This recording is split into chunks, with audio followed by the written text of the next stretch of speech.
Good afternoon, everyone. This is Queenie Clem with Queenie's Book Talk and Reviews, and I am your literary ambassador. And today we have Keith Nweze Hmm. on my channel today. Welcome, welcome, welcome. How are you? I'm well. How you doing today, sister? Fine, fine, fine. Now tell us a little about yourself. Oh well, I'm a publisher slash author. I'm from Newark, New Jersey. I work for the city of Newark. I deal with homeless services. I'm a program monitor by day, author and father all day, but author by night. And I guess we're here to converse about my newest release, Struggle. Okay. Now tell us about your books. Yeah, I mean, I write poetry. I write for Black people. I write for Black culture. I write for readers, avid poet lovers, and I write to express myself. Mhm. To I find therapy in writing. I find therapy in conversing with people like you and your audience and the people I meet throughout my travels. So it's about human interaction. The first job that I converse about is a social service position, and that's just me dealing with people. And this extension is a, this excuse me form is another extension of that. Okay. Now tell us about each one of your books. You Yeah, put them up, show yeah, them. yeah. I released actually I didn't grab my first book, but I released my first book. It's titled "The Raw Thoughts of a Wise Dumb Man," and it's this one here. I released that in 2009. That was my first collection of poetry under on Raw Thoughts LLC. My second book is titled "The Heart Startless Plan." I released this in 2011. Very visual. I actually sold out of these. This is my last remaining copy. So anything with this, I can print on demand. My third book is titled Soul Exchange. I released this in 2012. I was real ambitious with this project, and this is more of my central work poetry, but as well as short stories about the appreciation of the Black woman. My fourth book is titled The Black Collection. I released this in 2016. Extremely visual, hardbound. A lot of people say it's like a coffee table book, Mm-hmm. poetry, as well as interactive questions after each chapter. Very, very visual, interactive book. And then my recent release, which I released October 30th of this year, is Struggle. Mm-hmm. It is an autobiography. It kind of chronicles my last 5 years as a bouncer at night at a renowned strip club, case manager during the day, and working for Dyfus here in Jersey, a father of two, and a Black man in America. So yeah, all of my books are available on Amazon.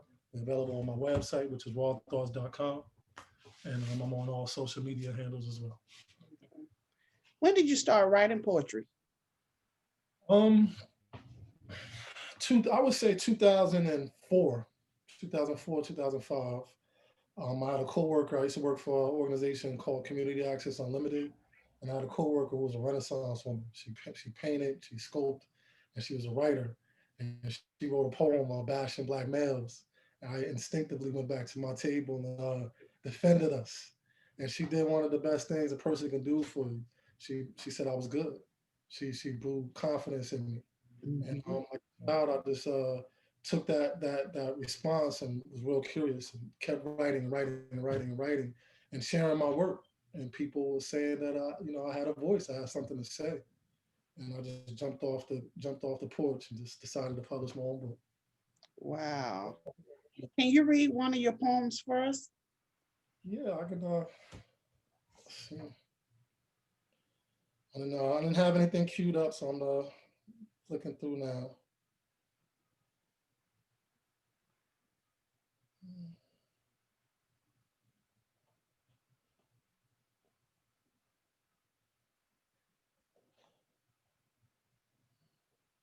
Uh, the title of the poem is Court Order Visits.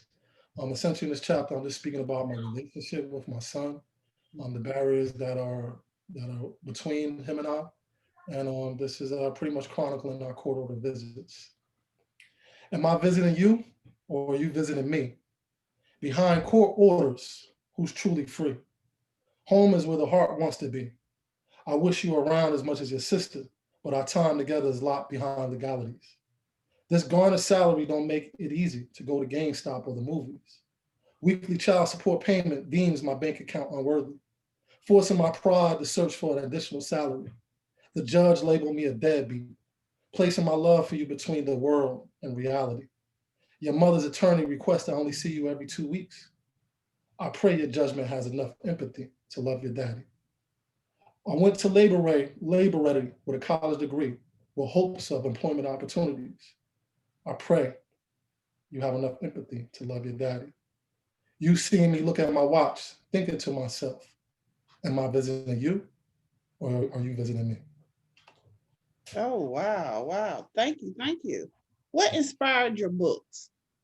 Real life circumstances and scenarios, my people, things that we go through, things that I went through, things that I've read about, things and places, or how I envision us. You know, I view us as kings and queens. I view us as people with boundless potential. So I'm inspired by a lot of things. I mean, it all depends on what book and what was going on at the time. What I just read you was very personal. The book is titled Struggle. So it's chronicling my last 5 years of dealing and overcoming struggle, the converse that you hear today. Okay. What was your publishing journey like? It's unique. It's unique. I mean, it's trial and error. You know, my first book, I thought my publishing company, Raw Thoughts LLC, was actually official, and it was not. You know, I learned copyright through trial and error, but I met a lot of important people, a lot of people who were gracious enough to share information. And I will say at this today that I'm a contained functioning company. You know, I'm LLC. You know, I have tax ID information. You know, I handle my mailing and shipping well. So, I mean, learning publishing is learning how to be responsible as a business person, Mhm. learn how to set goals up and how to plan accordingly, plan with budget. You know, I'm actually doing something very ambitious where I'm actually self-publishing two other people's books.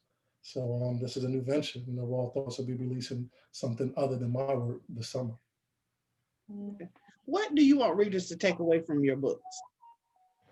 Oh, that with Kings and Queens, that we have something to say, that reading can be entertaining, can be informative, has a nutritional value to your brain, to how you communicate, how you function daily. You know, but most importantly, that we're kings and queens. I understand what has been done to our identity and why. I know where we come from. You know, I had a white professor educate me on how brilliant we are, and we need to know that. We need to stay claiming that value. And you know, I try to write for that. I write for all people, but definitely for African Americans first. Mhm.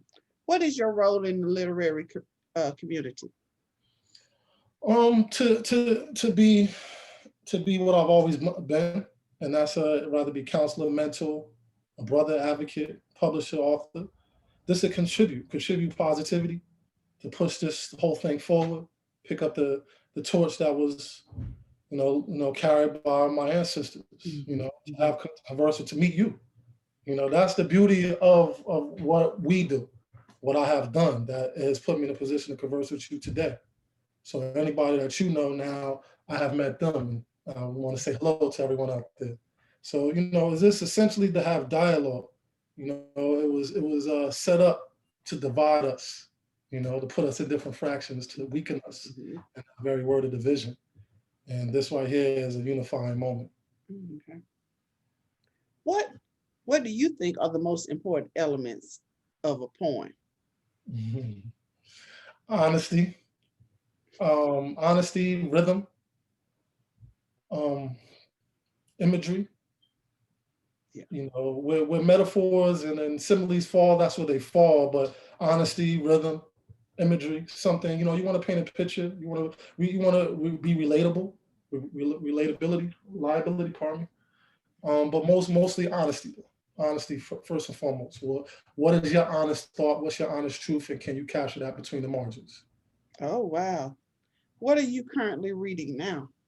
James Baldwin. Oh well, no, I'm not currently reading James Baldwin. Nope, excuse me. That's my favorite. I apologize. I'm currently reading a book by a self-published author, and it's Bounds to Life. Pretty much talks about his struggles coming up in New Jersey. I think he's from Trenton. and I'm kind of early in it, but I brought it. I was doing a pop up shop like maybe 2 3 weeks ago, and he came up doing his thing, and I brought one of his. He got one of mine, and now I'm checking it out. But I'm looking. Michael Eric Dyson. He just released something that I wanted to check out. I just put it in my box for Amazon, Mhm. so hopefully I'll be reading that in the upcoming weeks. Okay. What do you do when you're not writing? Life, family, father things. Go to work. I have 2 kids, so usually now it's homeschool, so I'm Mhm. trying to figure out geometry and stuff that I haven't did in a while. I'm an advocate. I'm an avid sports fan, so I watch. I'm a Giants fan. I'm a Knicks fan. I watch a lot of sports. And then besides that, a little workout here and there, but besides that, just the routine of life. Okay. Work, write, and take care of kids. What are you currently working on right now? The Black Collection Volume 2, the Porter Family Problems, and This Is My Hair. The Black Collection Volume 2 is my book. That will be my seventh release. I'm going to release it all at the same time. The Porter Family 2 is written by a gentleman named Racine Poole. Um, he wrote a beautiful fiction book that Mhm. really chronicles our family issues, and not just stereotypical tropes, but underlying emotional family stuff that men and women go through. I Mhm. look forward to getting that out there. And then a children's book written by my graphic designer. His name is Jabez, and this brother is really talented, both with his design ability, but he really captures something special with "This Is My Hair," and that's chronicling a young black girl trying to find a salon. She's trying to get her hair done. She wants her hair to look a certain way, understanding that the way it looks is good enough. So I'm definitely excited to get those 2 projects out. Knocking on wood, but June 2021 is the projected date for those. Okay. How can readers find you and your books? Raw Thoughts LLC, or excuse me, rawthoughts.com. Pardon me, Raw Thoughts with a Z.com. That's my website. All of my books are there. Amazon. My books are available on Amazon under Keith Nweze, Nweze. I'm on Instagram. I am underscore King 616. Facebook Keith Nweze, and then just by energy. I like to be out there. So if you see a 6'3", 6'4" brother that's smiling, that's usually me. Let's have a conversation, even if it's not about a purchase of a book. Let's get to know one another. Oh, okay. What has been your greatest accomplishment thus far in your literary career? Overcome my own fear, staying out my own way. Um, I put out my first book 2008. So I've been selling books for 12 years, and amongst selling those books, I meet a lot of talented people, a lot of people who have written more than me, but those books stay on their hard drive or stay in their closets. Hmm. They don't get out, they don't overcome their own fears enough to self-publish their books. I was naive and stupid, whereas I just jumped out and doubled back with a talent, and that has put me in a position to where now I have 6 books, to where I'm looked upon as a publisher. I have people who entrusted their work for me to bring it to life. So that's a great accomplishment, but it could not happen if I didn't get out of my own way. I had my own doubts that this day would ever come, that I would be interested enough to be interviewed, to ask questions. And now we're going to schedule a meeting to interview the people I'm about to publish. So that none of that would have never happened if I didn't stay on my own way. Hmm. Now the poem that you read earlier, that was from your new book, Struggle. Yes, ma'am. Would you Mm-hmm. like to read another poem from your new book? Yeah. Let's see. Well, I'll capture something about in my experience as a case manager at DIFAS. So let's see. This poem is titled AFSW. That was a position that I held at my time at DIFAS. That's an assistant family service worker. And this just talks about interactions. You learn things, excuse me, you learn things transporting troubled voices for 8 years. Ears, not words, come from fear. You learn how to open your heart, how to support the things you hear, keeping grim and tropical theories apart, allowing the colorful complexities of life to settle in the air. Generations of neglected hope floats through their words. Inside their stare, a kaleidoscope of daddy issues, black and blue marks from mom's PCP abuse. They don't realize it, just another day in their eyes. You grimace, looking into the rear view, and reflect the gush on their thigh. Mouth wide open, listening and feeling dark stories the little voices tell. Trying to focus while driving as they deposit thoughts, endless accounts of personal health. So, with that one, I just wanted to, I had to transport children to and from a lot of appointments, and that car ride was magic because it was where we were able to get to know one another, and they would tell me stories of being abused, or tell me stories of looking for happiness, and I just wanted to capture that, the emotions it takes to kind of heal mended broken people. Okay. Can you show us your book covers one more time? Yes, man.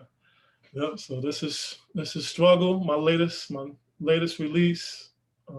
This is my sixth. This is my fifth. Black Collection Volume 1. And actually, the first time I didn't mention, and I hardly do. I always kind of say that I wrote fifth book, but actually I wrote 6 books because I put out a calendar book. I put out a calendar/book. So essentially, it functions as a book inside where it has actual poems and visuals, Yeah. and then it's a book. And I don't give it enough credit because it's dated. This is 2013, but I did publish and I did put it out. So I will say I have 6 books. So Raw Every Day is something I put together. Soul Exchange, this would be my third book. The Heart Startless Plan, my second book, and that part of me. 1 second. Raw Thoughts of a Wise Dumb Man is my baby. This is something that I did. I didn't know what the hell I was doing. I just jumped off the porch, took a chance, and it was because of y'all. Y'all said I was good enough. Y'all deemed me worthy, and that gave me enough confidence to be where I'm at. So I'm always humbled by y'all, the people. Deeply thank y'all. Deeply appreciate what y'all have meant to not only me but people who look up to what I do and what they want to do. Okay. Is there anything else you would like to add before we close? No, just thank you for having me. Thank you for having me. Keep doing what you're doing. Your inspiration. I definitely like what you're doing. I like the Thank blog. I like everything. It has a purpose. And everyone out there, if you have an idea, write it down. If you want to put together a book, one sentence at a time, one outline at a time, don't worry about the end result. It's the process, step by step. We live in an age where you can actually hold your own future. You can self-publish. It's not hard. Resources are like a click away now. You can get your stuff printed in state, internationally. You can go right. You can do digital. You can have platforms to sell it. So my people, like if you got something to say, let's say it. You'll live forever that way. And then everybody out there, check me out on rawthoughts.com. Check me out via social media, whether it be I am underscore King 616 or out and about. There's always love and respect. All right. Thank you so much for coming in today. I really appreciate it. Thank you for having me. All right. This is Queenie Clem with Queenie's Book Talk and Reviews. Happy reading. Bye, y'all.